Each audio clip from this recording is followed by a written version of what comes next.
बातमी आहे पंढरपूरहून।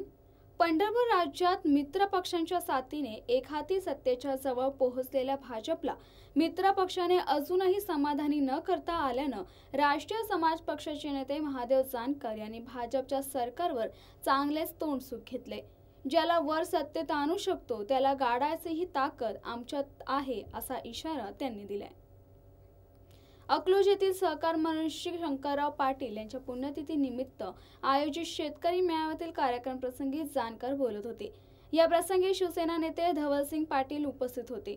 आम्ही टीका केली की आम्हाला मित्र पक्षांना मंत्रिपद नसल्यानं आम्ही टीका करतो असं भाजपवाले बोलतात, पण जसे आम्ही सरकार आणू शकतो तसं ते गाडूही शकतो असा इशारा जानकर यांनी दिला आहे। राष्ट्रवादीवर ही त्यांनी टीका केली असून आमच्या ताकदीमुळेच आज पवार काका पुतणे आता पत्ते कुटत बसले आहेत। जर आमच्या मित्र पक्षांना दुर्लक्ष केले तर भाजप नेत्यावरही हीच वेळ आणल्याशिवाय आम्ही स्वस्थ बसणार नाही असं जानकरांनी स्पष्ट केले। बाप कधी आमदार खासदार वगैरे काय असला नव्हता। सामान्य पोरांना मंत्री करणं आमदार करणं ही माझी भूमिका आहे। त्यामुळं लाल दिवा मिळाला काय न मिळाला, आज जेवढं मिनिस्टरला व्हॅल्यू नाही तेवढी या महादेव जानकर मिनिस्टरला व्हॅल्यू आहे, हे लक्षात ठेवायचं। ज्याला आम्ही वर करतो त्याला मातीत घालाय देखील राष्ट्रीय समाज पक्षाच्या इंजिनियर महादेव जानकरला येतं। त्यामुळे त्यांनी त्या भ्रमात राहू नये। आम्हाला सत्ता दिली, आज आम्ही तळफळत करणार नाही, बिलकुल नाही।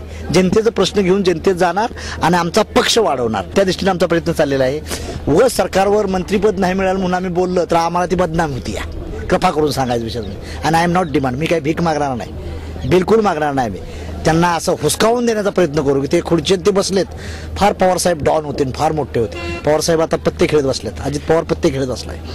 ही तर काय म्हणजे काय, त्याची काय काळजी करताय? थोडे दिवस थांबा, इंतजार का फल मिठा होता है। पंढरपूरहून माऊली डांगे, गरजा महाराष्ट्र न्यूज।